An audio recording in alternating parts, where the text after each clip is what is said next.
All right. On this episode of the RSL Random Fan Podcast, we ramble on about all kinds of stuff. Brennan goes on a rant about the Luna that just can't be missed. No, Right? yeah, Can't be missed. Not like a penalty. Oh boy, we make penalties and we miss them. It's a tale of two games, Brandt. Yeah. I wonder where I've heard that before. I hate that so much. Cabral saves our bacon until he can't, and all kinds of other great things on this episode, the RSL Random Fan Podcast.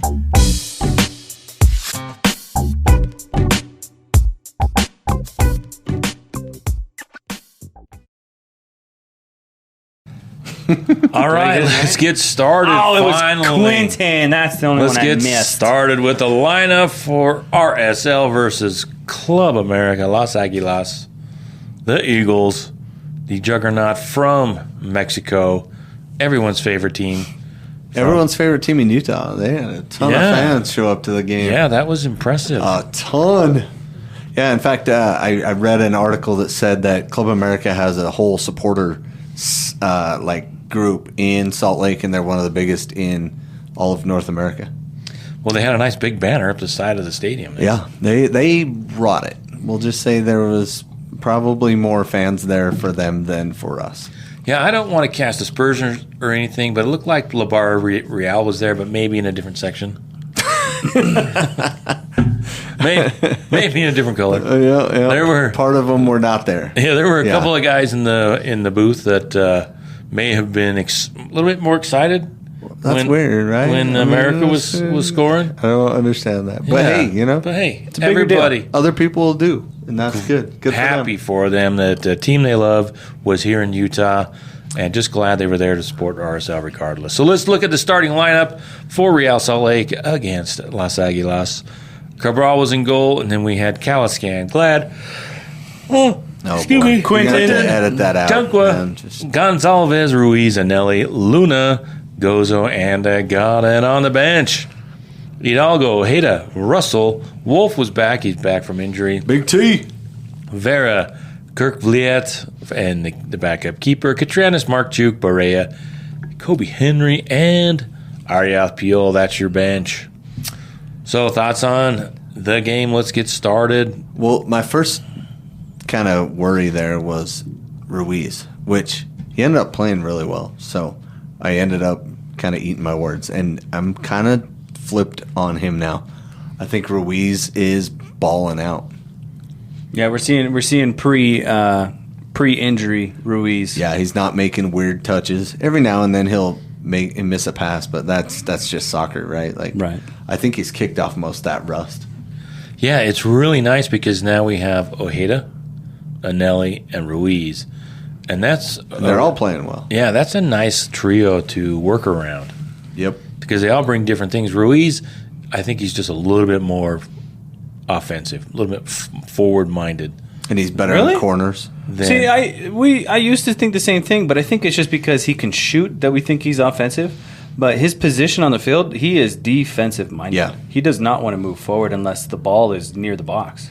But also he takes our corners, and I think he has a better delivery than just about anybody else. Yeah, and I think in this game he did take a crack that kind of went right off of a defender. That was hopeful, but I want to see more of his shots go in. Yeah. Get a couple distance shots. Mm-hmm. And early on, I was really surprised with how well RSL played, started the game. I was really curious to see what would happen, especially with the large crowd. And you brought up the crowd. I thought it felt like... It was like a sellout, right? It was like it was a 20,000 plus. There was an energy there that was kind of... I thought it was kind of different. It was a little bit different than like a playoff game. There was just something... Well, it's like half the stadium was cheering for the other team, which is weird. I get it. I almost hate it, Dude, you but hate I kind of like it. Don't say you almost hate it. Like, that's the first thing you bring up. I do hate it. I hate it. As a Real fan, I hate it because my team, my heart, my city, my state, my team, get out of our stadium. But at the same time, if we want soccer to grow here, we kind of have to have stuff like this happen. So I love it. From where I was sitting in the box. If I would have been in the supporter section like I was in the San Luis game, I would have hated it. I'd have been like, let's cheer louder. But yeah, that's kind of what ended up happening. our supporter section really got after it. They were loud. Yeah, there's a great performance by our supporter section. Yeah, in that game, really juvenized all the Real fans in the stadium. I thought rejuvenated, invigorated, enslaving, and stupenated. I don't know, some word that got everybody on their feet and moving. But whatever word that is, it felt more like an international. Yeah, like an international, like one kind of feeling when you get when the U.S. plays somebody. Yeah, but not. It didn't feel like there was a lot of venom. I guess there was some fisticuffs after the game, a few places. Oh, there really? Yeah, somewhere. Wow. But in the stadium or on the field? In the stadium. Oh, okay. Or after the game somewhere. Handbags and punches thrown. I didn't see it. I just was talking to some of the fans, and before the San Luis game, they were saying, "Oh, yeah, there was something going on," but it didn't sound serious. I had a friend I talked to whose wife stepped out of the way of some dude who went and tried to punch somebody else, and then they kind of grabbed each other and rolled around on the ground a couple times. Yeah, and that's what we want to see, because when that good of a team comes in, and you get that whole different culture that comes in that's like really into football, and you see how little we love football in comparison. Like, they are ride or die, that team, fully. Like, I hate to agree with you. RSL loses, we still go on about our day. Like, Club America, they lose, it ruins They're sad their days. for a whole week. Yeah. They riot. Yeah, so beat up the other team. It's kind of nice to see that amount of fire. Like, it's like, oh man, if we could ever get our culture over here to love football that much, that would be an incredible experience as a fan going into the game. So yeah, I enjoyed the experience. Great. And then also, let's talk about the first little bit. What's been the biggest bugaboo for Real Salt Lake all season long? The refs? Brian Ojeda not scoring enough. You know? He's not scoring enough. The refs? I like to blame the refs. Yeah, what? the refs. We're blaming the refs? The refs don't have a nose for goal. They just don't have that finishing they haven't touch. Scored any goals no. So you bring that up. That's actually a really good point for these next two games we're going to talk about. Yeah. It's a whole different reffing, right? It's not the ref. It's not the same. I think they could be pro refs, but they also could be. They're like a different organization, right? Still under FIFA and all that stuff, but it's a different organization. Correct. They will seriously let a game go. They will let it just play. Yeah. And when we were watching the Club America, it was kind of like there was a couple of times where the challenges is like, dude, you gotta just blow the whistle once, and let it go. Because when was the first yellow card in this game? It was. Well, in this game, it was earlier on. Oh, sorry. I was thinking San Luis. Do you have that up? Yeah, the San Luis game was in the 90th minute. Yeah, there was a descent and then the other one at the end. Yeah, way out there. But you saw that there was a lot of physicality, and it kind of was nice in a sense. Like, at first I kind of hated it, but then when I thought of it as the entire game, it made it get rid of what I thought of Mexican soccer back in the day, where everybody is doing a Neymar roll after the faintest touch. They just roll. Yeah, it's kind of a nice way to stop that from happening. I mean, there was still some blatant okay, come on, get up. But there were 3 yellows in the first half. Reyes for America in the 35th minute, and then Luna got one. He's been kind of chippy since he's been right after the goal. He was not happy about how the ref asked the wall to move before the goal. And right as the guy was taking the kick, Brian Rodriguez came up and smashed that ball. And dang, bro, that was a great shot. I hate to, but if they're gonna score on us, it might as well be something cool. And that was really cool. And could probably even could have stopped that too. Which is crazy. Rodriguez is like a Mexican international. He's a top shelf player, and he struggled at times against us. So what is Pablo doing? Because it seems like we take all these big teams that come to RSL and we limit them. We heavily limit them. It still looks like they can kind of take us apart, but we're not allowing them to do what makes them amazing. Because Club America, you see some of their games, they are dynamic. They're passing, what are they? The not backward runs. What am I thinking of? Backdoor. Sorry. Backdoor runs. Sorry. Line breaking runs? Yeah. No. The backdoor stuff. And you just see them. They're very intricate, and they have a variety to them that's very dangerous. But in this game, it was kind of when are they going to score? Like, they should be scoring way more, but we're just like, I don't know With if the level of talent they had, is that kind of what yeah, you're like saying? it kind of felt like, wow, why are we the first ones to score? Yeah. Which was really, really nice to see. And I don't know. It's almost like we should have scored before that, though, right? How many times? Gee, Well, seriously. yeah, and I have a thing that grinds my gears that really All right, bugs me. Let's go we're jumping right to grind my gears. Diego Luna. What? Ooh. Oh. I love take. him, Hot take. man. I love him. Man. Okay. But And? I don't like Diego Ego Luna. This whole, like, I need to be on the ball. I need to have more time on the ball. Nah. Like, that's not what got you there. What got you there wasn't holding on to the ball, doing all this stuff. What got you the ball was working with your team and being in the right place. And ever since he came back from his international duty, he has been, he got a goal in this game. I mean, it was good for him to follow up. Agata was able to kind of get the ball from the goalie. But that was a weird one. But overall, I feel like Luna is losing the plot a little bit on what makes him very effective. In this game and then also the next game, he just holds on to the ball when if he was still thinking about the way he was before, when it was all about the hard work, it was all about Team first. work on my offense and my defense, all that, he would have so many more goals. But recently, he's kind of ball hogging in a sense, not all the time, but in crucial moments that I don't enjoy. Yeah, in fact, we kind of ran this game back and watched it 3 or 4 instances where if he would have laid the ball off, it looked like there was just a tap in to be had. Yeah, right? later in the game when he has Agata as an option that's dropped back because their defender pulled in, and then Gozo's coming off the wing fully unmarked. Yeah. And, even on the goal he got, it was like Agata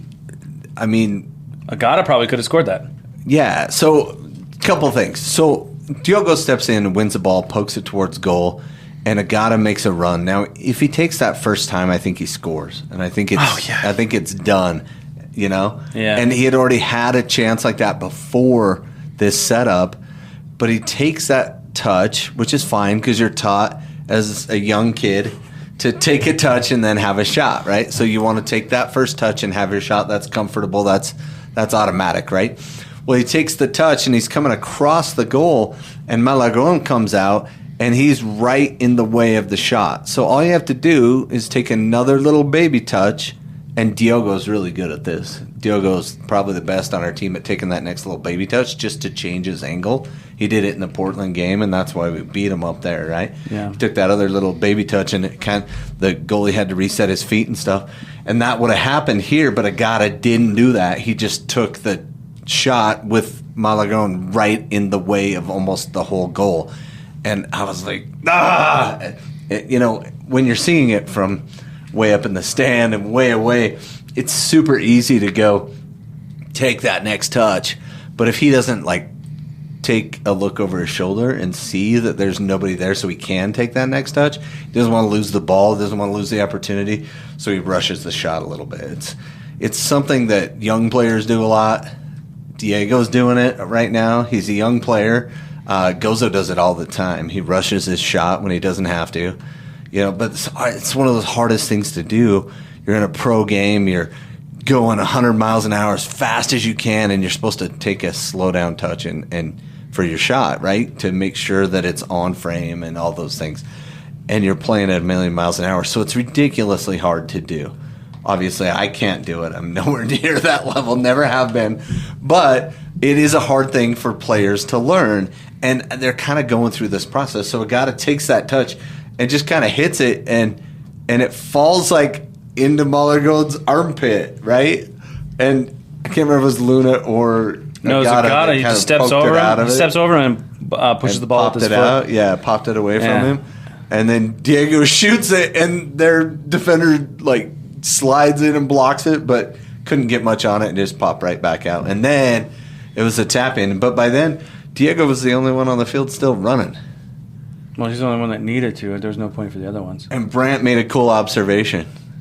Yes, I did. And it was that the goal was essentially created out of pure hustle by our DP, our striker, and Diego Luna. The three of them were just hustling out of their minds to make that play happen.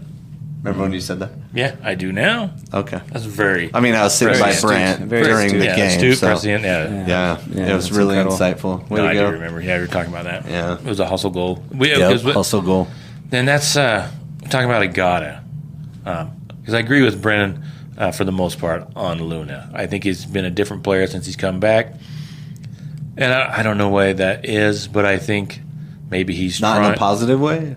No, I think more negative or there's positive? positive in it. There's still Because positive. he's got Yeah. confidence, right? Yeah. Well, I think if I'm Diego and I'm trying to get in his head and thinking about it, he's the only one scoring goals. He's trying to take the team on his back, and he's trying to show that he's a leader and he can do this. And he's just not making the right.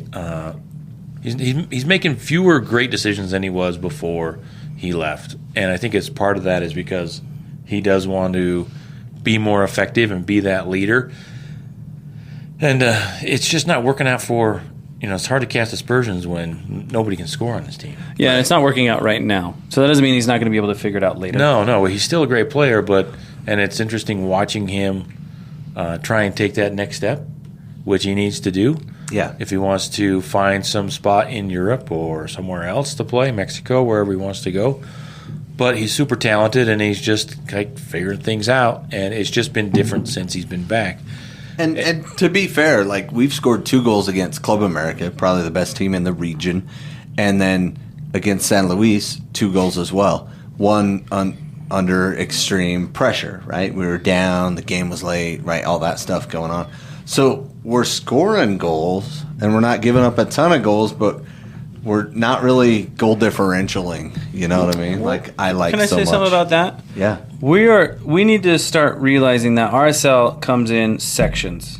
So RSL has a preseason and then a beginning of season, and then it has a spring fling, and then it has this oh crap, it's summer, and then it has Dang, this it's summer, and then it has this what did we do about this summer, almost fall. Then we have fall. I know what you did last summer. And then we have fall where it's know like, what you hey, didn't do, so. this is great. And then we have, oh crap, it's winter. Why didn't we do more in the beginning of the season, right? Yeah. And so this section of RSL is the RSL that is capable. This is the RSL that is scoring goals. This is the RSL that is being really, really good on defense. It's one that the pivots are pivoting the way they need to pivot, and it's really the right RSL. The next RSL is going to be, hey, what's our summer transfer window? Is that the right fit? Whatever. But I think we need to stop talking about how, we don't score that many goals. It's like, okay, great. We we're doing didn't. okay. Yeah. We didn't. But we have. But we are going to now. Yeah. Okay, we will see how that goes. I think we Go RSL. Big thumbs up there. The frustrating part is they create a lot of opportunity, Correct. and if there were Okay. This is good. Tell me this. they create a lot of opportunity, Yeah. but they don't have anybody to capitalize on those opportunities. That's true. Now That's the frustrating part. let's look at a different book. Let's go across the pond to what we call the Premier League. Oh boy. The league of all premier. Got to be The careful when we're going the prettiest league in over the world. there Is it and the first comparing league? No, us to no, them. you take that and you take their star player who is what? Over 80 million? Yeah? Who? Oh, I don't know. I mean, you could do Pick one. anybody. Mo Salah? Mo Salah. You can pick Son. You can pick Mbomo, who just got Holland. Yeah, pick Holland. Pick Holland. He's the most Okay. expensive person, right? Sure. So now, if you watch a Premier League game, Yeah. why is it not 10-5? Because the rest of the competition is also at the same level. Weird. Their So, defenders are real good. Yeah. we don't have it's similar. We are getting opportunities the same amount as Premier League teams are. It's not like because we have so many opportunities we should be scoring more. It's like no, our offense is effective enough to give us the possibility of scoring more, which is every soccer team in the world at the high level. I'm going to have to disagree just a little bit and go to the scoreboard. Scoreboard. No, Scoreboard. see, that's what I'm saying. RSL has 20. For the year. You're going 26 goals on 26 goals. 24 That's games. great. in Major League Soccer. And in They've the had- West, they've had 4. second to last. Okay. They've had 4 in this league's tournament, so they're at 30, and they've also given up Sorry, third to last. 34 goals, right? 2-2, Yeah. 2-2. Yeah, and Austin and St. Louis have both scored less goals than us. Right. Okay. Who was our right back before 5 games ago? Our center defensive midfield fourth string. Caliscan. What type of attacking did we have for our number 9? A backup from a backup that wasn't getting playing time that transferred over. And what did we allow him to do? And a kid from Australia who doesn't know soccer all that well. Yeah. Didn't grow up. I mean, he grew up playing it, but not at the same level that a kid growing up in England or even in the States would. And so, yes, we But they're coming along. We didn't do well at the beginning of the season, but that's a different RSL team, Yeah. right? And so you really do. You have to compartmentalize this. Like, this is a whole new RSL that's got revamped. Uh-huh. And it's mid-season. You know what I mean? It's like getting an oil change. Yeah. And one of the concerns with adding Rowan Cruz, are we saving that to halftime? Why do you do that? Dude, just say it. Spoiler? You know what? We're this is what- spoiler. If there's anything new, we're just going to have you say it. So you don't need to randomly, accidentally say it. Just, I'm trying to not say it. Yeah, Okay. dude, just say All right, it. So Rowan Cruz, we're going to add him, and we're adding Zambrano, and Zambrano's probably going to be backup. competing with Piol and Agata for the second or third striker spot. Really? Zambrano. But I think Zambrano's? Rowan Cruz is our starting number 9 Well, he has right to be. away. I mean, that guy's getting paid, what, 6-8 million? Yeah, He's getting loaned to us? he's our DP. So I think they're going to give him every opportunity to succeed here. With that being said, every time you bring in a new player, the dynamics of the team change. And so we have to be careful about our expectations about adding a number 9 and that things are all of a sudden going to just magically get better because everything changes. The press changes. Well, yeah, you know. that definitely, because right now what's made us successful was allowing that hold-up play from our number 9 to allow the wings to come in. And if we actually get a true number 9 who is attacking, now our wings have more to do, you know, and now especially the number 10. And who's going to play in the number 10? Because it's either Diogo or Diego, and we usually play both of them at the same time. And we just go off the left. And since we're just all over the place, because it's fair because Leagues Cup, they change the format. Every year. So yeah. And it's crazy this year. Yeah, we can which just go we'll get to everywhere. at halftime. Yeah, if we ever get to halftime. Is it halftime? Let's go to halftime. No, we got to lost. finish the we game won. first. Oh, yeah, that's right. We won. No, I was just going to say, I've been thinking about Diego and Diogo, and that's one of the things that I think Diogo was better when Diego wasn't around.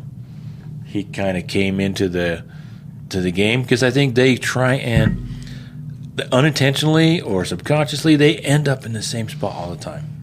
Yeah, they want it's to interesting, huh? occupy the same universe, and Is that good or bad? That's interesting. Because at times it leaves whole parts of the field vacant. Yeah, Brennan was pointing that out when we talked about the San Luis game about how the left side just couldn't connect because Agata was sucking to the middle. Remember that? Oh, yeah. Yeah. So, but that's one of the things that I've been thinking I was about. telling him a lot of stuff. Yeah, It was I great. learned a lot. And so, but when it comes to Rowan, he has to start. I mean, if you're going to start Diogo, who, if he wasn't getting paid what he's getting paid, He probably wouldn't. He probably would have lost his spot. He But would be he got getting, it back. He would be getting Pablo'd pretty hard, and he'd be there with Hidalgo, practicing at halftime. Oh, my gosh, man. So, first half. Let's talk about the Second goal. Club America game. We talked about our first goal. Let's talk about their first goal. Which was kind of interesting because there was kind of a dumb foul. If I remember right. Maybe not a foul. No. Oh, yeah. The one that got him the kick, there was nothing to that. And he just threw himself down, and the ref was like, yep. And it was interesting, Like, too. I don't think so. They go and I'll let you describe the goal because you're our describer. Yeah. and our newsbreaker. Yeah, that's right. Yeah. These These are breaking news. Breaking news. It was interesting that while they were setting up, the ref blows the whistle and he's telling everybody. Then he continues to talk to people and kind of. That ref was weird. And He was weird in a different way than the second ref, but the first ref was like talking constantly. instead of like, okay, shut up and play. You know what I mean? Like, you would think that he would be that way a little bit more, but he was so talkative. And again, that's why Luna was pissed, is because he was talking to the wall as the guy was approaching to kick the ball. Anyway. And Cabral still got his hand on it, but it was a beautiful strike. Right in the corner. And that's how you beat Cabral.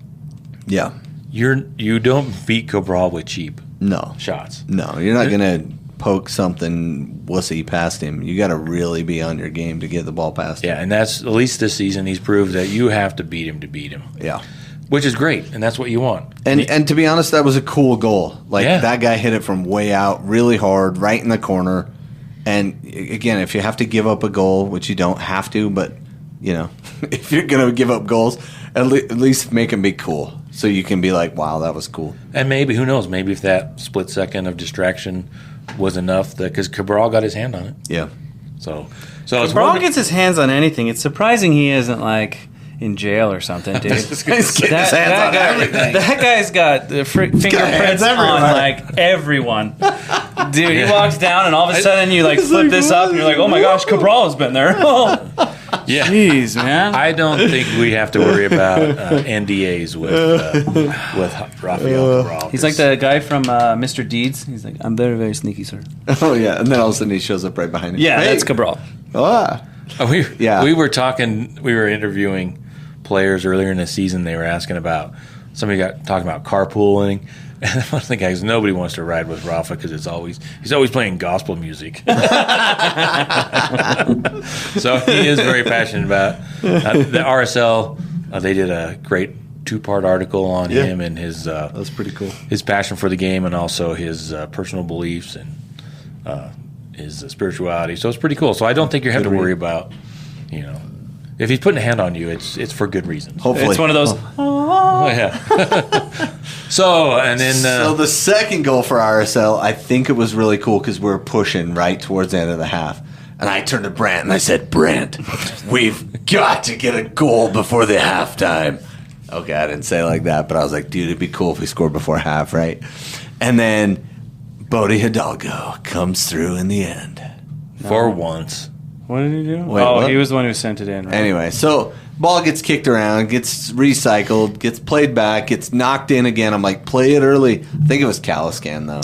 Caliscan sent the ball into the box. He got a header off the cross. Yep. And Bodie, I just want to give all the credit to Bodie. He came in the second half. Gozo crashed after the header. So the ball got headed in, and Willie, he's pretty good on those headers when we get it to him. He's not going to go get it as much, but if you play it to him, he's pretty good at heading it straight forward. This is all him, though. That ball was not that great. It was like slightly behind him, and he had to really flick with that noggin of his. Right, and it was to him. He didn't have to go really far, but he got it, and he got all of it. And he put it right in the corner, hit the crossbar, went down, crossed the line, popped out, but nobody could tell if it went in or not, so Gozo followed up and kicked it in after Mulligan came out again. And good finish by Gozo, but better finish by Agata where it actually counted. So and I will say, got the goal. I like Agata, but I just don't know if he's a fit for this club. And maybe, I mentioned this to you guys before too, is I think he would be great if he's like the second or third option. He does better when he's when him and Piol are both out there. Well, he's a scrambler. He's a poacher. His goals come in the middle of the box where he's heading the ball into somebody and it falls down and he's poking it in. He's not dribbling around anybody. And people like to talk about his hold up play too. His touch is terrible.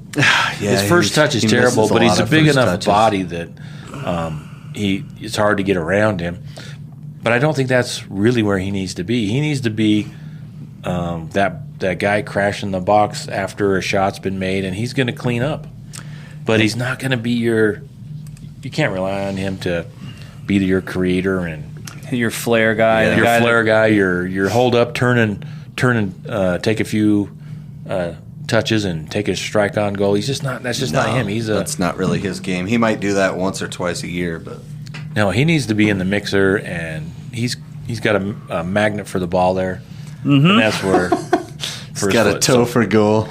So it's 2-1. RSL goes into halftime leading, and just right out of the gate, Caliscan comes in, takes a tiny bump, and then subs out, and Bodie comes in, and we're like, okay, we're gonna win now. I never. were like, No. So that's so funny. When he came out, win. I never once in my entire life thought that I would say, "Damn, Caliscan is out." yeah, I know, right? And like now, I'm like, And dude, you're like, oh, Caliscan. do I need to be friends with Caliscan? Because this guy, oh my gosh. Well, I'm friends with him now. We're best buddies. Really? Yeah. I ran into him before the game. Yeah. And Walking into the thing, and he was waiting for a ride because he wasn't playing on Saturday, and he's not seriously injured. He's just got a Knock. yeah, the, he's just the waiting on quad issue just kind of tightened up on him, and he seemed to be in good spirits. And he really likes playing right back. Tell him what you gave him, though. Oh, I gave him a sticker. You did? You gave him a sticker? Yeah. By the way, if anybody wants a sticker, hit us up on the socials. We will give you a sticker. Meet you before the game. I just imagine you walking in with your little beret thing. Hey, bro, I got an orange slice for you. Hey, Caliscan, how you doing, man? Things crazy? well. Oh, What's hey, up? well, before you go, here's an orange slice. I didn't give him that one. He didn't play. Oh, that's true. Oh, That's okay. true. So you I didn't could give him give- an orange slice? No, he was just standing there, and I thought, what, is that Caliscan? Yeah. And I said, Noel? And he goes, yeah. And then I gave him, he's not playing, and I asked him about his injury, and he said, yeah, it's coming along. I don't think he'll play. I would be surprised if he played.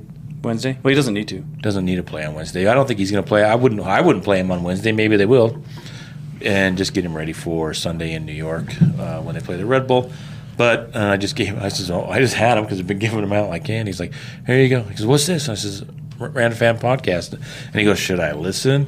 I think he's like, Dude, yeah, we're Caliscan lovers. I go, yeah. I told him, I was like, you're one of our favorite players. And he was like, what?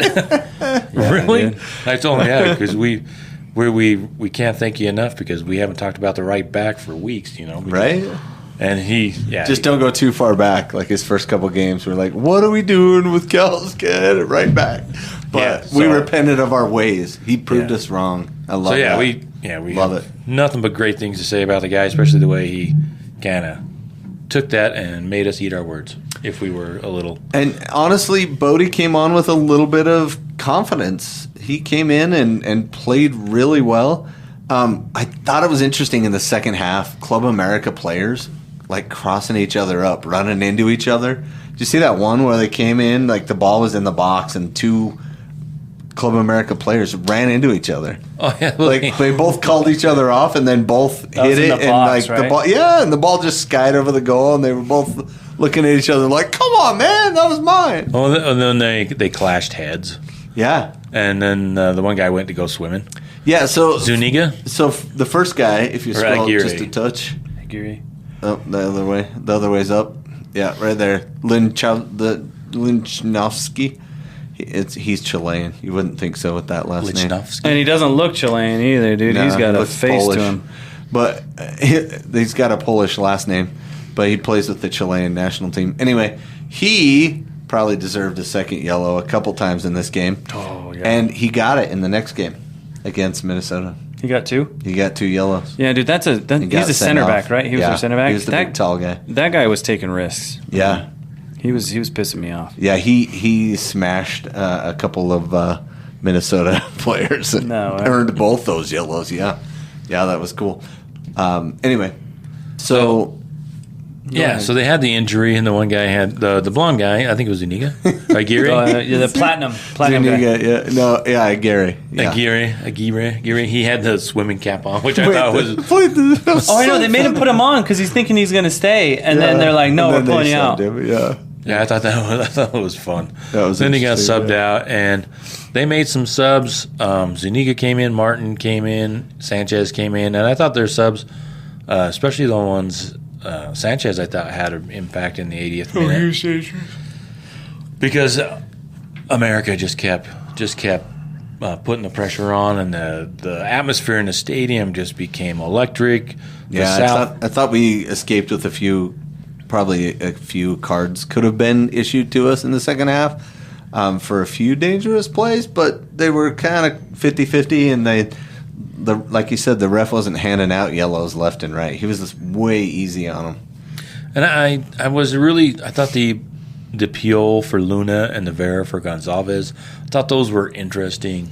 It was kind of a strange move in the 90th minute. They were smart because they pushed Hidalgo up, and they allowed Vera to stay back, and then the Piol, we needed that because he's going to be able to counter really well, and he's going to be able to put press on really tired legs. No, they left Agata up top and put Piol underneath.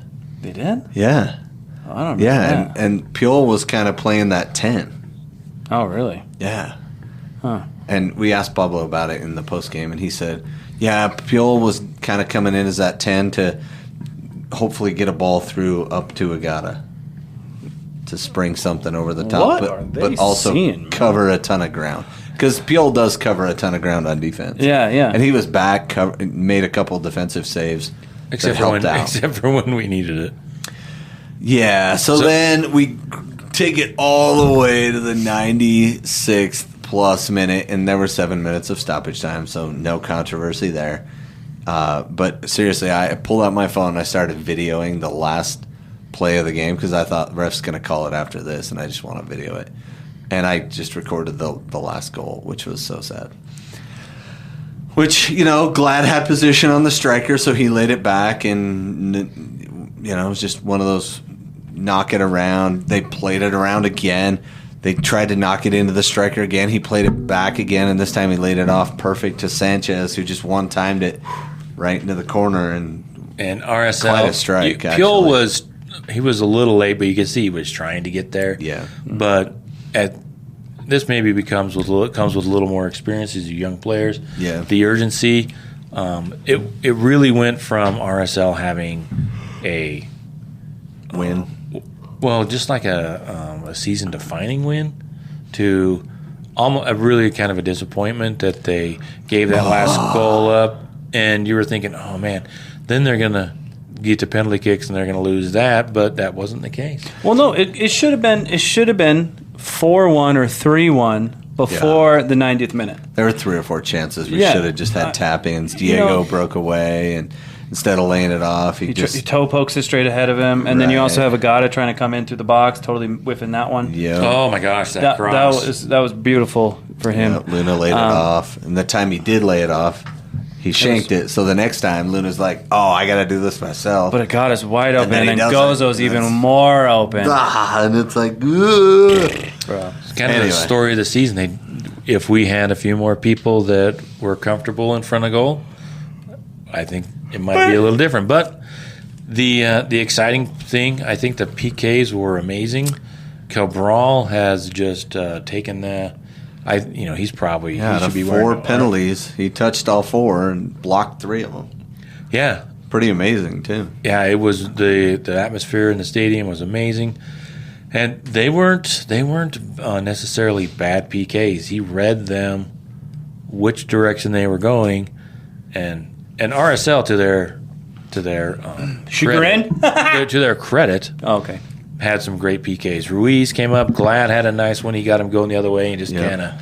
And do you know what? In hindsight, maybe we should have our center backs take the PKs at first. That'd probably be better. At least this game. Yeah, this game. Yeah. And then Brian Vera stepped up, and that was quite the show he put on. He just slowly walks up there, puts the ball down, sets up, and then just. Hammer smash. Puts the laser through the back of the net. I was gonna ask Pablo this question in the post game. You have Glad as a center back and you have Vera as a center back, and mainly talking about the following game, there was an instance where you see the difference in the effort, like visual effort. You see Glad, when he's trying hard. You can see it. You can see the hustle. You can see him like paying attention to everything. He's kind of all there. Yeah. And then you go to Vera and you have this whole different bravado, like cadence, to where it's almost like he's far too relaxed, even though the situation around him can make people like feel pressure on their shoulders. Yeah. And he just kind of stays cool. But is Vera on the border of him just being cool in the moments, cool, or not, or is he just not willing to gain that much extra effort? Do you know what I mean? Oh yeah, I think In some situations, and it seems like him and Quentin are a little more in sync. They're kind of the same intensity, and they're similar in what they like. Their body language shows. Yeah, and I think when Vera goes like all intensity, like he kind of loses his mind. Yeah, and so he has to go back, tuck his shirt in, and remember, right? Oh yeah, this isn't a fight. This is a soccer game. You know what I mean? And everybody handles their nerves differently. Yeah. I mean, like if you watch tennis, Roger Federer looked like he was never in any pressure when he played, but he was always under pressure. Yeah. Watch John McEnroe and he's throwing stuff. Yeah. So it's like, that's what I wanted to bring up the question to him. I was like, hey, is this like him actually? Is this how he handles the pressure, or is this him like kind of taking it easy? Which I didn't want to see. I don't think it is for the most part. I think Vera's one of those players that the cool more operator. pressure it is, the more calm he is, the more annoys the other team. But his penalty kick is one of the best ones I've seen in a long time. So RSL gets the extra point. They're 2 points, and it looked good. Yeah, and it was really. It's like, man, we could do something. But, yeah. So let's, should we go to halftime? Let's go to halftime. All right. Boom. Halftime. Since we're talking about halftime, I just want to say we've been out and about before the games in the stadium, but a lot of time down in the supporter section, the parking lot. We've had some great interviews, talking to fans and giving out stickers, and appreciate those that listen and those that tell us why they don't listen. That's much appreciated too. Really? You got a lot of people that said they don't. No, I listen? had one. Oh. He didn't like me. I've had actually. Sounds fair. No. Yeah. Well, yeah. Spoiler alert. That was the best part. I was like, yeah. Phew. As long as it's Tyler. Yeah, I mean, if you don't like Tyler, it's understandable. No, it's tough, and it was great feedback. And he says, "Well, I'll give you guys another shot." So, hopefully, he's listening. But yeah, it's been a great time. We've had some great interviews, putting those up all over wherever we have social media. So follow us on TikTok, follow us on Instagram, X, Facebook, wherever Who still has a YouTube. Facebook, man? Who still has a Facebook? I think there's a lot of people. I think probably the people that are demographic. Yeah, don't make fun of too much Facebook here. But yeah, and especially YouTube. We'd love to see more people. Listen, get used to our faces. Yeah, subscribe to YouTube. Stop us or stop him, so he gives you a stick. I try to be encouraging. They're like, oh no, I don't want to go on. I got a face for radio or whatever, and I'm just like, hey, I'm doing it. Yeah, I mean, look at us. It's not like we're. I mean, but hey, nobody cares. We're getting rid of soda, so that's going to slim I'll be down a bit. slim and trim before you know it. Yeah, man. Hey, you got the same looks as me, baby. I'm okay. Drinking the water. Good job, man. Good job. Yeah. You did it. Way to go. Magna water is delicious, but I can tell that there's nobody cares. I mean, just. Stop by and chat with us. It's like I used to be really self-conscious about it, but I figured out there's at least 3 people uglier than me on the internet, so who cares? And one of them sits right next to you. Yeah, so we've got it down. We have got it down. So, yeah, so thanks. We're giving out a lot of stickers, and if you do join us, I give out a sticker, and then if you do the interview, you get the orange slice. Oh, yeah. So your incentive. So, orange slices, since we're talking about that, who are you going to give yours out for the America game, Brennan? Oh, dude. I'll go first. Justin Glad. Justin Glad was balling out all game against international talent, kicking butt, taking names, organizing everybody.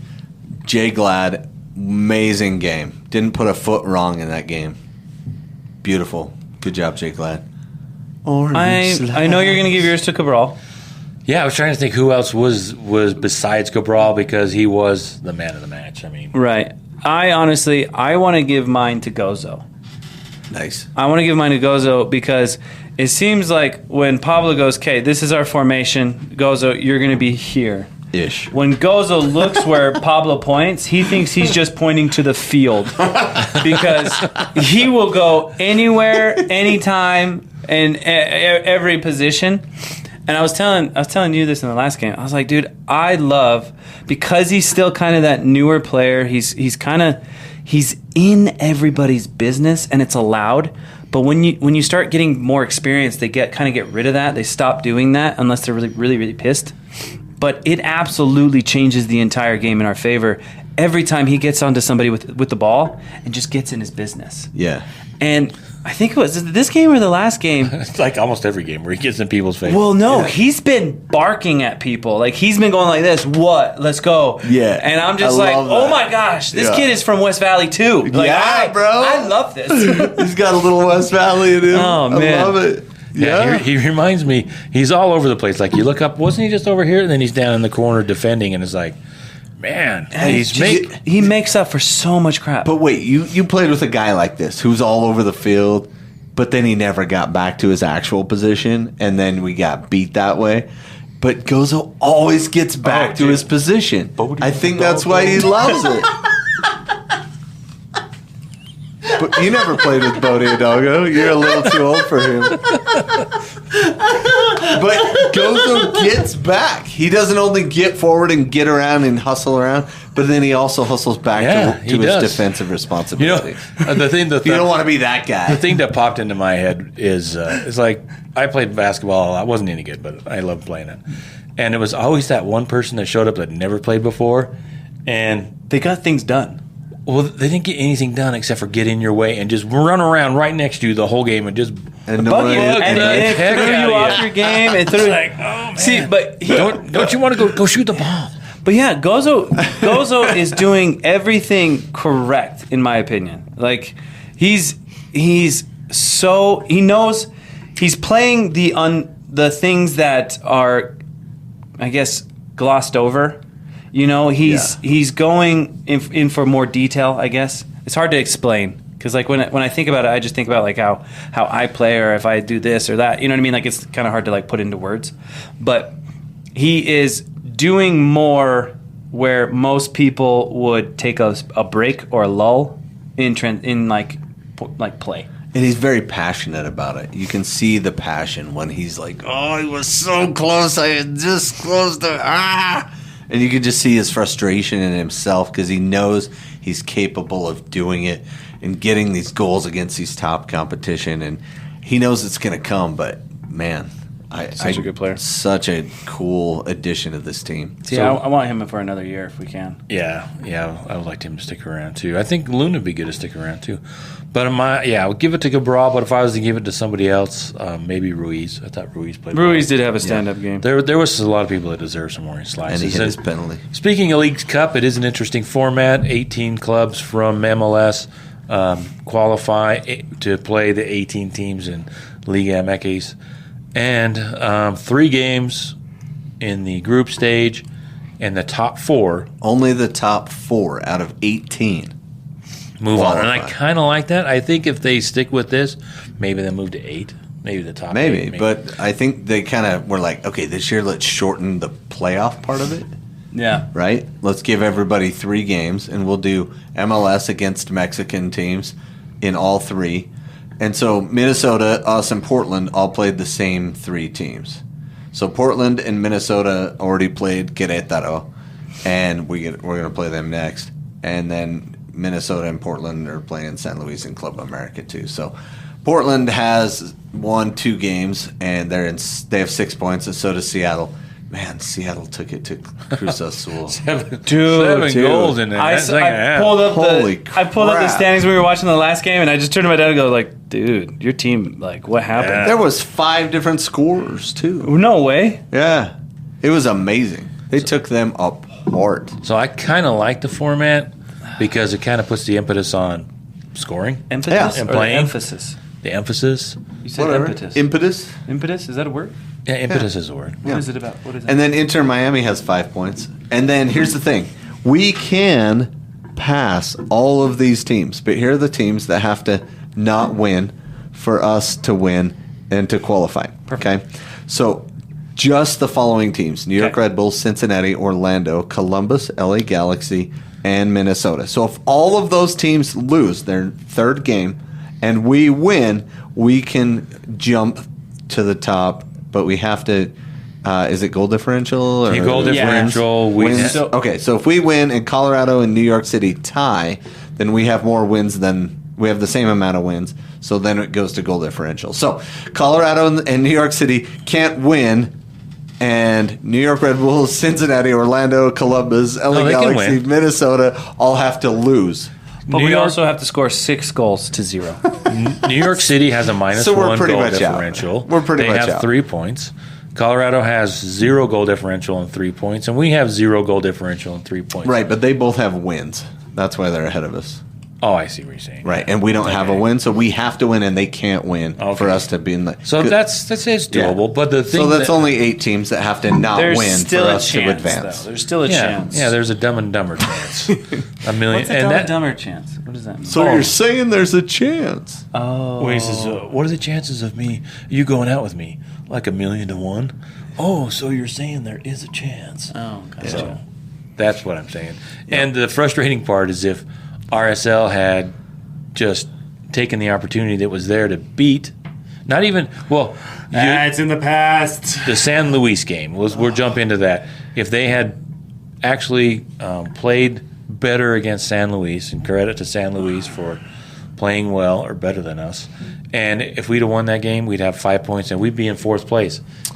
Well, either game, yeah. We'd be right there with Inter Miami. We'd be in 4th place with 5 points, and all we have to do would be. I mean, it's still a challenge. Not trying to talk down Caratato, but they already lost twice, so they're out. So they don't care. yeah. So they're probably playing their. It was all right there for RSL to really make. Coulda, shoulda, woulda. Coulda, shoulda, woulda, which is kind of the story of the season. So, anyway, let's jump into the San Luis game. What do you want to talk about there? So first, I think we need to talk about who San Luis is. They're a team. They are not Club America. Club America has players all over. Everybody on that team was hitting shots from way out. Amazing players. What's that? You know who they are, though, right? Who? Rojos Tiburones. They're the Sharks. They are Veracruz. Red Sharks?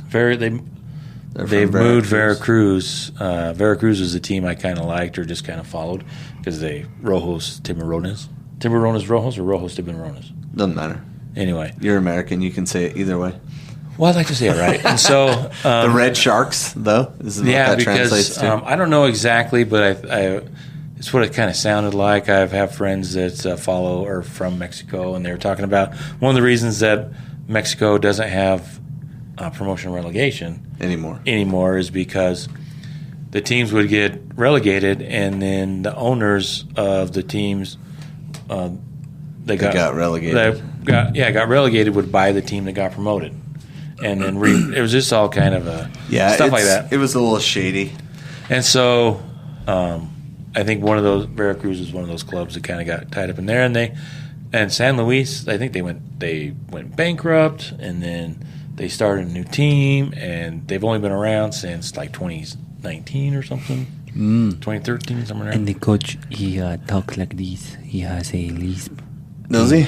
And he does not look like and he's he is. redhead and and Spanish. He is from Spain. España. That's why he said the lisp. He had the España. Bartha. All the C's. But it looked like a very nice guy. In the post game, I was trying to do the Google Translate. Oh, dude. Okay, this is the funniest thing ever. Okay, so I just seen the no. Google This is great. Okay, so now you have the main coach come in, right? And so he has his whole posse, right? And they're standing in the back, like the one the tech guy was like, "Hey, you guys stand behind this line. You're in the shot." And so like he has like 6 professionals standing behind us.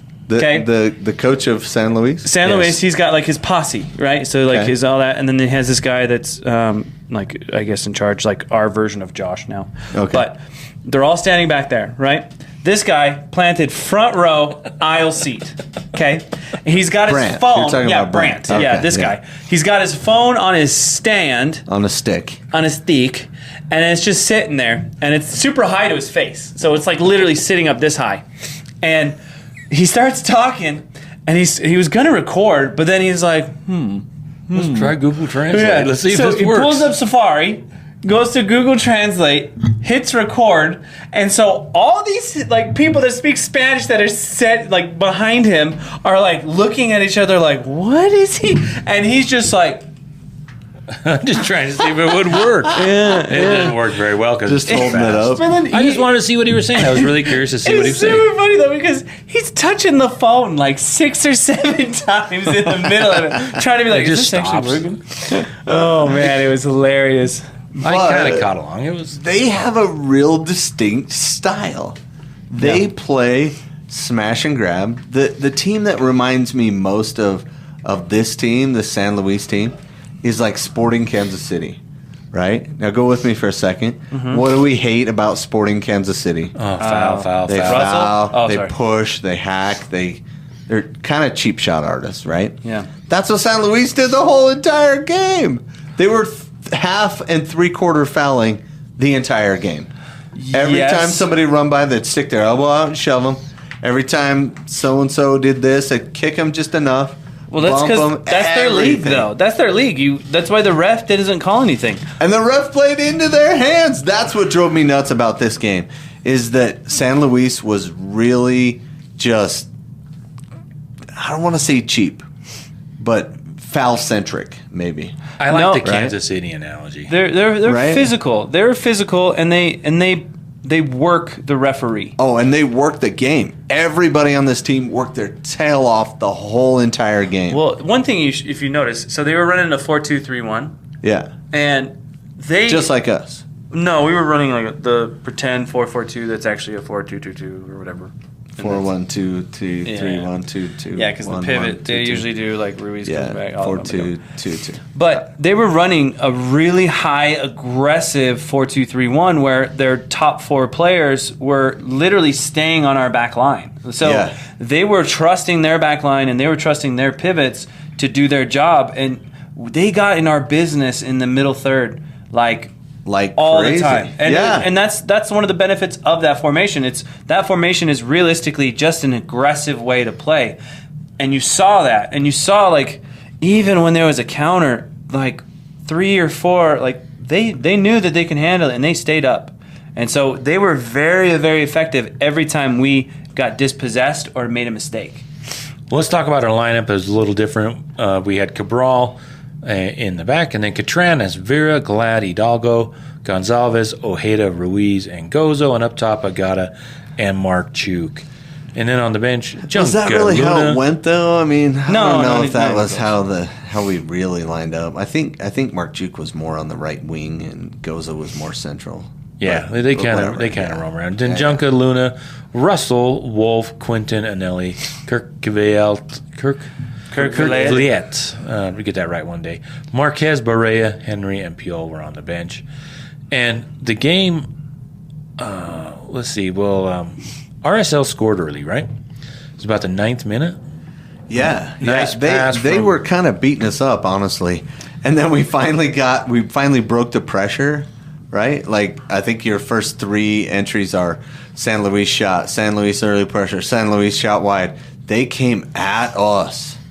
They brought the heat, and then we kind of got a little combination play. Tell us about that. So it was a nice pass from Mark Chuk, who found Goza, who sends it in a nice cross that was sent out for a corner kick, and then Ruiz sends in the corner kick, and he finds Ojeda.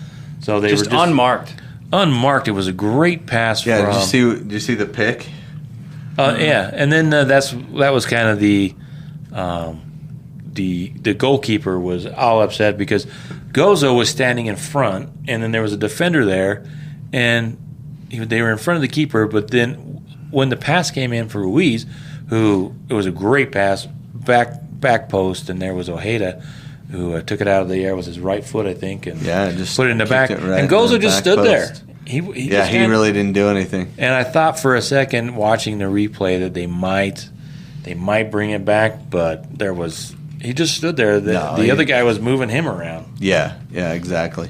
But I was talking about the one where on Ojeda. Ojeda has this really cool deceptiveness on corners. He makes really good runs, and he's really good in the air for how tiny he is.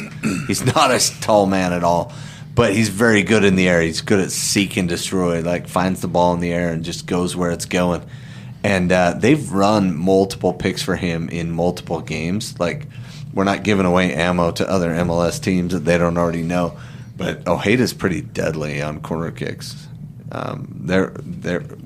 Anyway, we can go off on that. But what a cool play. What a cool run. Ruiz, beautiful ball. Like, as soon as he hit it, I was like, that's a beautiful ball. And as soon as I said that, then Ojeda tapped it in, and I was like, that was amazing. Because I was right there in the supporter section, yelling, screaming. Oh, yeah, you were closer than us. Gnashing my teeth. So, I thought the atmosphere in the stadium, when they scored the goal, I thought, oh, man, this is going to be like 3-4-1 for RSL. And it turns out, not so much. Nope, because San Luis did not quit. And I think maybe RSL might have thought, hey, this might be easy. This might be easy, and that you could just kind of feel that change in the momentum, and RSL maybe took their foot off the gas and just kind of relaxed, and San Luis just did not give up. And it was, we scored in the 9th minute, and they scored about the 24th minute. Well, and I think their João Pedro guy that plays up top, that striker, big, strong, burly, throw himself around, knock balls down. But, man, with his feet, he was really smooth. And, Who was this? The guy that was their number 9. Friends with Catranis. Yeah. João Pedro. Yeah. I wanted to talk about him because that is a number 9. Right? He was in everybody's business. He was very shifty. He was really good at possessing the ball. You saw him hold up a couple of times to let his guys go. I was jealous of that guy. Honestly. I was like, dude, if Ron Cruz that guy was on our team, yeah, man, we would have killed them. And yeah, Catranis was all up about him. Like, he was not liking him at all. There was a couple of times where they had a challenge and they kind of fell and they got up, and Catranis is barking at him and he's barking back. And I think there was one time where they got like 30 yards on each other and they're still barking. Like, it was an intense battle with those two. And he had a nice battle with Glad. But what I liked about it, he didn't seem like he was. It was just like the game. It was the game, yeah. Yeah, he's just playing the game. He wasn't. Some of those guys like to get a pound of flesh, and didn't seem like that was. Can I tell you my favorite part of this game? Yeah, please. That it didn't count. It was like in the 50th. Do you have it on here? Oh yeah, 52nd minute. So gets a ball over the top that sees their player beat Cabral to the ball, and it's one of those where it got recycled because Cabral. He was so offside. Cabral blocked it or something, and then it got behind him, and Catranis came up and kicked the ball away, and he just turns around and goes, gives up the shush, and I was like, that's amazing. Where Catranis cleared it off the line, that one? Yeah, that one, and he just turns around. Because there were two, where the guy was way offside, and the ref just didn't call it. Oh, he and waited let it forever. Play out, and he was 10 yards offside when the ball was kicked. I think that was João Pedro, yeah. Yeah, there were two of those, and the guy went wide of Cabral, and then shot it, and Catranis yeah, took that's the one. He turned around and shushed, and I was like, yes! And the other one was where Cabral stoned him anyway. Yeah, and then João Pedro kind of pulled up like he was hurt and just laid there like, I don't want to run back. Gamesmanship. Right? Gamesmanship. Well, let's talk about their goal. I thought it was a little bit sloppy defending. Was it a turnover? Was it Ruiz? If I remember, there was a turnover there that saw them get the ball, and they were pushing forward, and Bodie was trying to figure out what to do, and Glad was telling Bodie to get the guy over there. Glad got caught way upfield. Glad got caught way upfield, and Vera tried to slide over. Sorry. But Vera slid over, and then he thought Glad was back, and so Vera started to slide away, and then they played the ball into Wait, am I João thinking of the Pedro, second goal then? and he headed The first it in. goal. No, the one where Hidalgo doesn't back off like Glad asked him to? No, well, João Pedro just got a header, right? He was right at the 6, or maybe just outside the 6, and he just headed it straight. It looked like Glad was telling the near post. It looked like Glad was telling him to take the guy, or he was pointing, and Hidalgo was going to the guy that was in the box that was farther outside. It was all three of them were confused. Yeah. If Vera was involved too. And Glad didn't come up to Pedro, and nobody picks him up, and he's like, right there on the spot. And they send in the header, and it was a whipped in cross, and there was no pressure on the cross. And no pressure on the guy in the box. and he sent a nice He just slicing headed it header. straight. That's all he had to do. Yep. Okay, so this is what happened. So watch this, kids.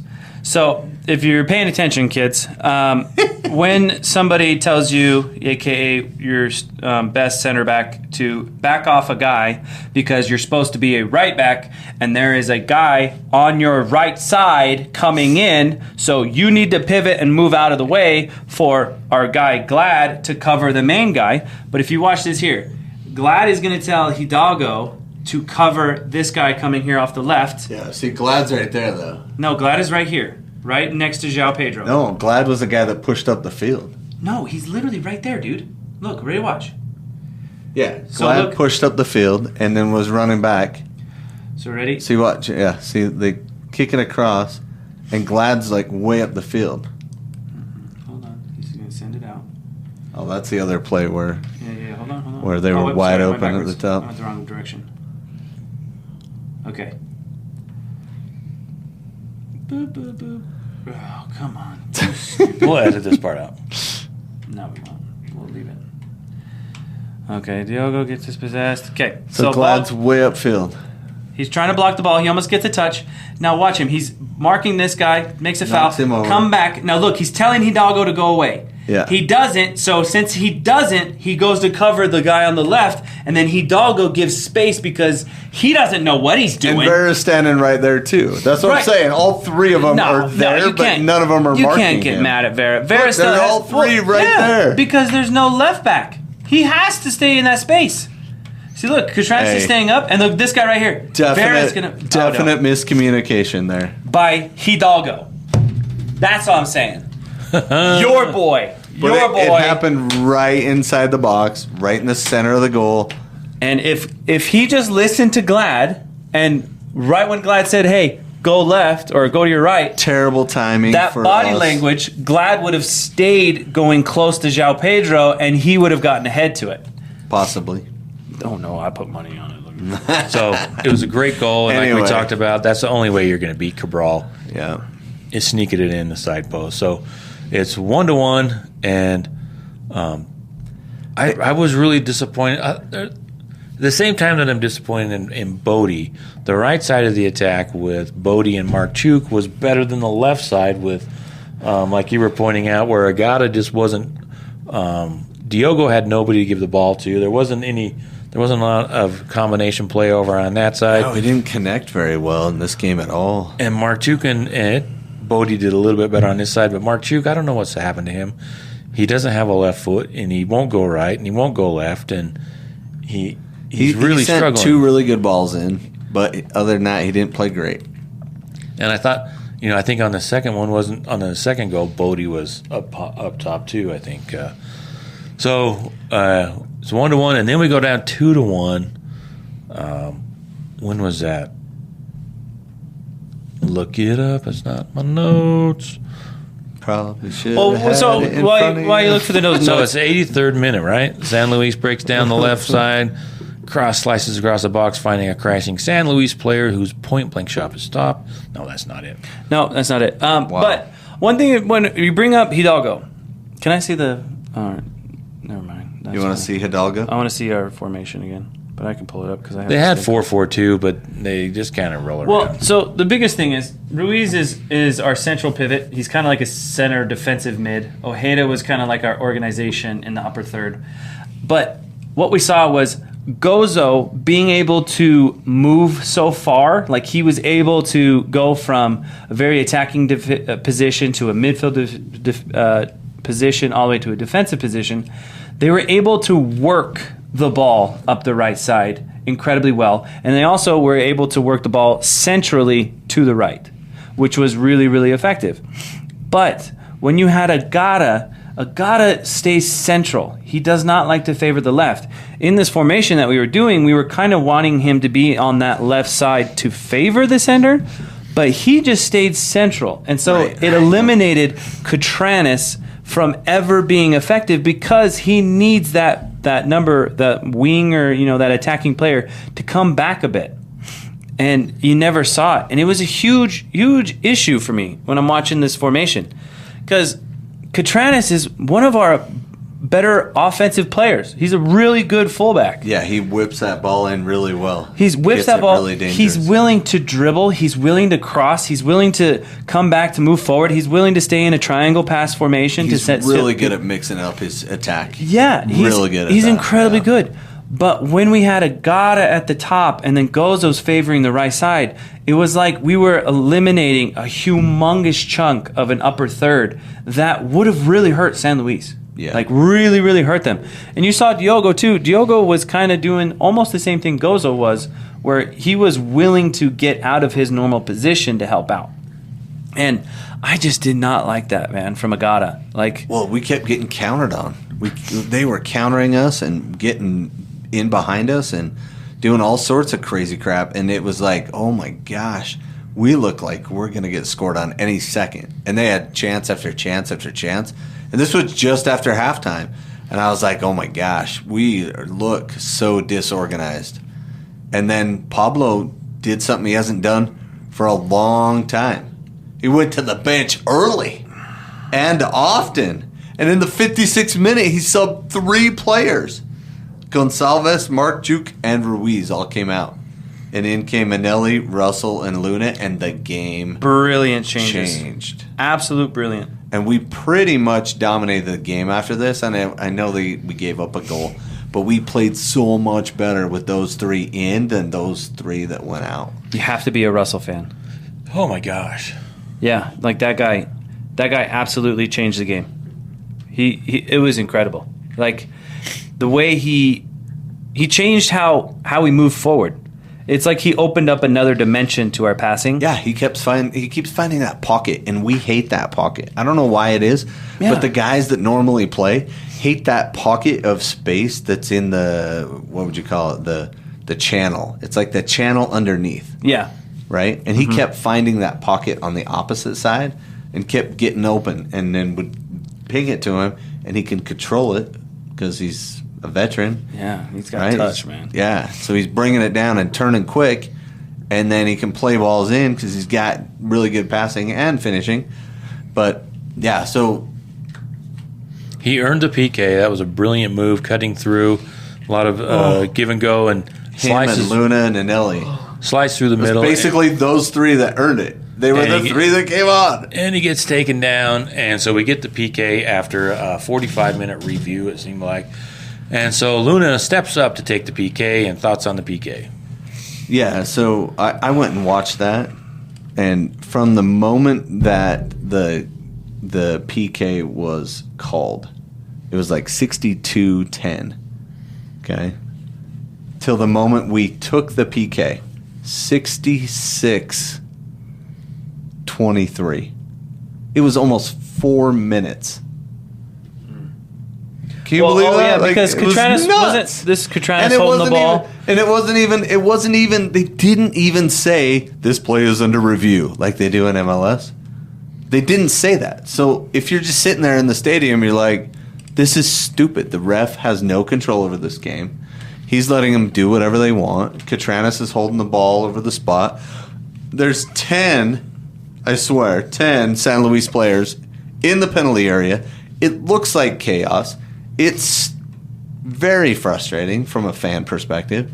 And this ref called some fouls, but he handed out no yellow cards. So guess what happened? People kept kicking the ball away. People kept shoving people after the play. People kept, and it degrades the game a little bit.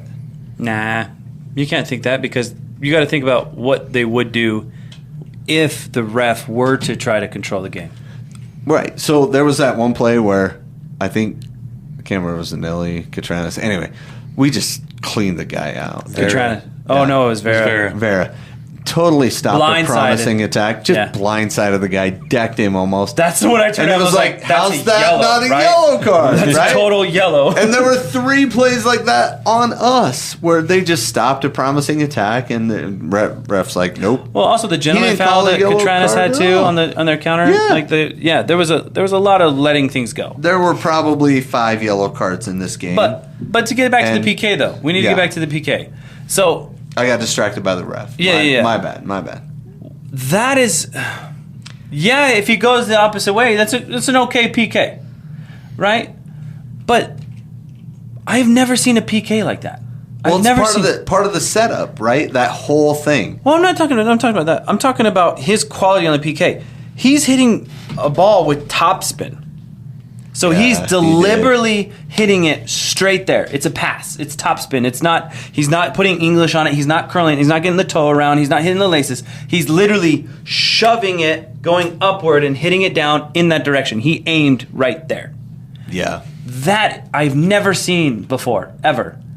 Every time you see a good penalty kick, what do you see? You see side spin, you see English, you see something where they're disguising their hips when they hit the ball, they're hitting the opposite foot, blah, blah, blah. There's all kinds of stuff.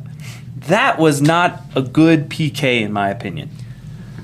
That was a casual PK. I think it was easy to read, and it wasn't even in the corner. Like in Justin Glad's in the extra time, at least his was halfway to the corner. It wasn't in the corner, but it was. But yeah, it was at least meant to be on there. its way there. But yeah, Diego Luna, not a great penalty.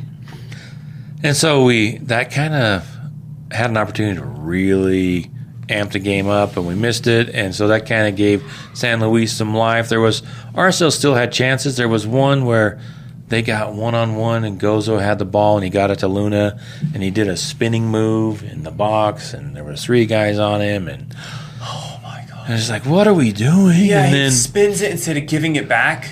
Oh. And then their second goal, like I was reading, I didn't finish my notes there because they were on a counter and they got the ball and it got over, and it was one-on-one with Cabral, and he bounced up to try and he blocked it with his left hand, I think, and the ball got over him, and then the San Luis guy got around him and I think he headed it in towards the goal. Yeah. And it was Glad just couldn't get there to get it off the line. So that was a dagger. And at first, from where I was sitting, because I'm in the end of the field, you can't tell offside at all. But it looked like he was offside, and I was like, what happened there? So I went back and watched it, and Vera just didn't hustle.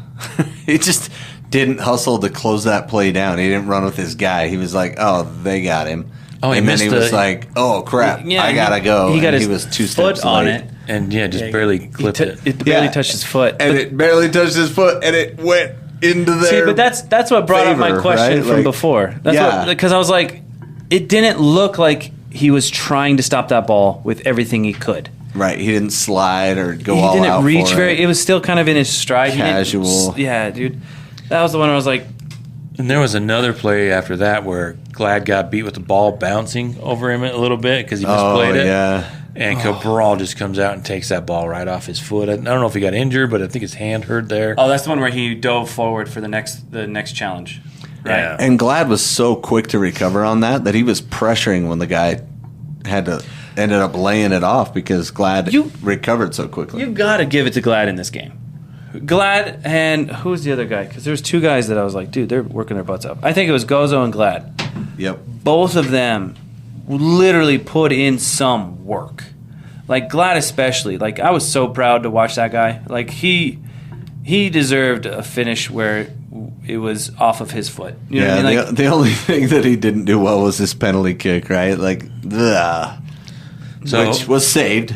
So RSL is down 2-1, and I like their response. They didn't give up. They kept pressing forward. San Luis was still trying to, game the game. Then we get back to Johnny Russell. And honestly, I could not fathom that this ref was going to give any cards at all in the whole game. I thought under no circumstances is anybody going to get a card. I was hoping he wouldn't. Right? It would make it all the way through with no cards at all. That's what I had my fingers crossed. No cards, no yellows. Yeah. And then he gave out 2 there in the end. Right. but let's talk about the second goal that almost got disallowed by our favorite Hidalgo. So 2 things. First of all, the second ref, the assistant ref on that side, seemed to be off. I don't know what it was. He seemed to be off in his head or in something. He wasn't watching. I don't know what was going on over there. He seemed to be like every time a play got close, he wasn't sure if he had raised his flag or not. So the ball gets played around and then knocked back to Ojeda. Ojeda swings it in, and Johnny Russell makes a run. Well, the defender grabs him, but then realizes, hey, if I fully grab him, it's going to be a foul, so I'm going to let him go. And that's right as Ojeda hit the ball. It was a free kick. No. No, it wasn't. No, it wasn't. It was swung back from Gozo. Yeah, it was a recycle. But And then he lofted it in, and Johnny started running to it, and the guy kind of pulled him back, and that's exactly when he hit it. So, but I don't know why it took so long. because Hidalgo was offside. Did you not see that? On the initial ball in? Yeah. So Hidalgo, He was close, but he wasn't involved in the play. Yes, he was. That's the problem. If Hidalgo was? if this is an MLS game, that goal is not allowed. Oh, there's a chance it could be not. It shouldn't be Wait, because. did you watch to the part where they saw the line, where they drew the line and no one was past the line? Yeah, I watched the replay like 4 times, and it's showing. And Hidalgo, Where they drew the line, though, because they did it like 3 or 4 minutes later. so on Hidalgo's the broadcast. right shoulder is in front of the defender. You don't need a line to see it because you know where the last guy is the guy that Hidalgo's in front of.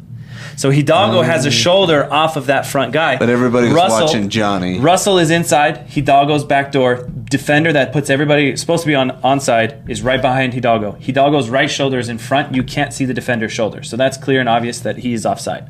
Now, the ball is curling right to left away from Hidalgo. Yeah. Hidalgo lunges for it with his right foot. No, Johnny run. No, it was Hidalgo. So He Hidalgo lunged for it too? No, dude, it was only Hidalgo. No. See, this is how much you love Hidalgo. This is crazy to me, dude. Pull up the video, What- bro. what- Johnny Russell makes the run and he lunges at the ball. No, that's Hidalgo, bro. No, dude.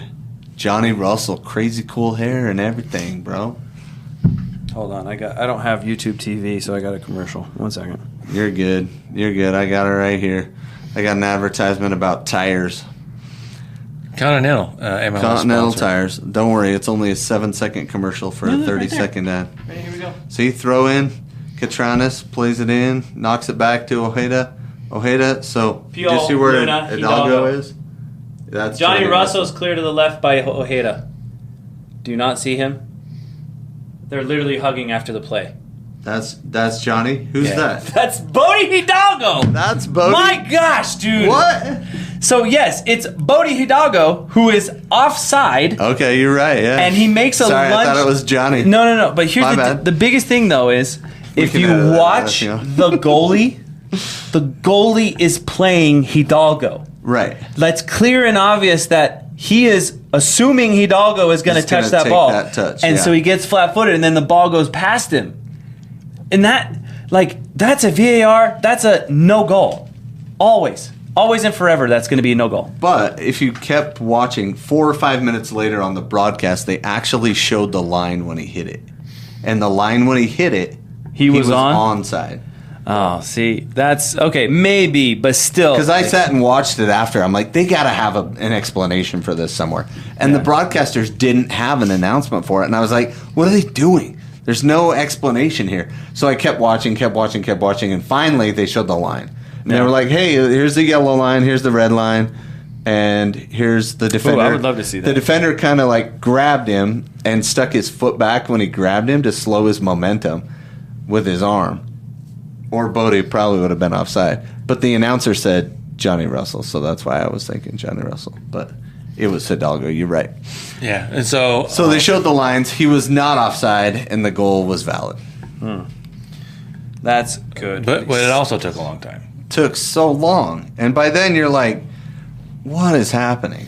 So then RSL did keep the pressure up, and we get back to my Johnny Russell. I remember I misremembered, but late in the game, you got the in stoppage time.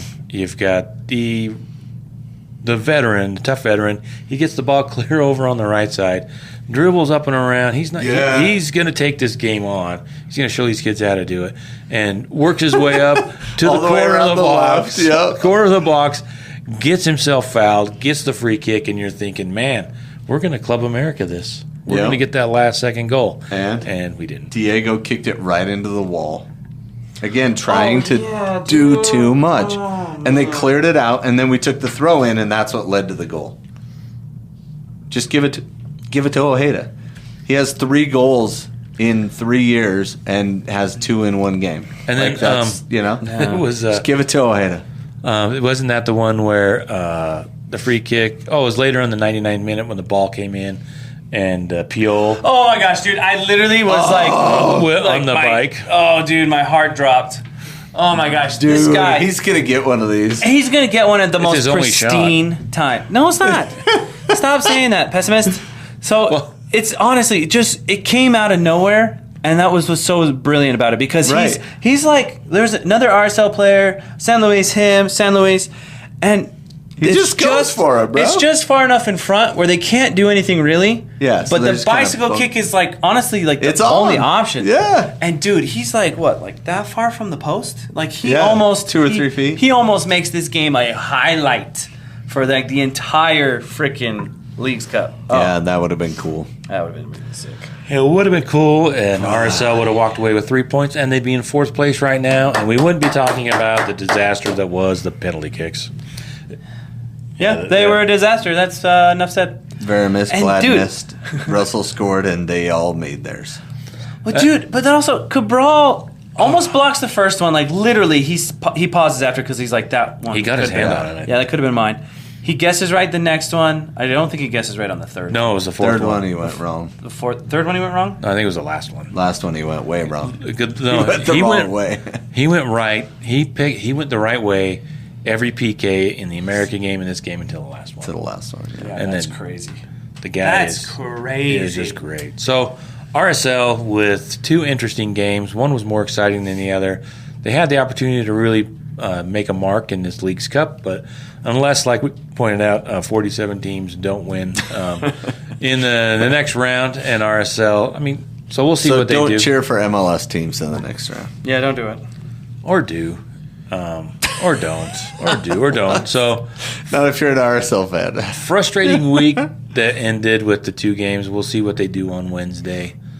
But like we said, it was a great experience. I really enjoyed it, having the different clubs come in. I like the atmosphere that they bring. I thought it was a lot of fun. The different fans were really cool. I thought it was funny. They kept showing the 7 San Luis fans.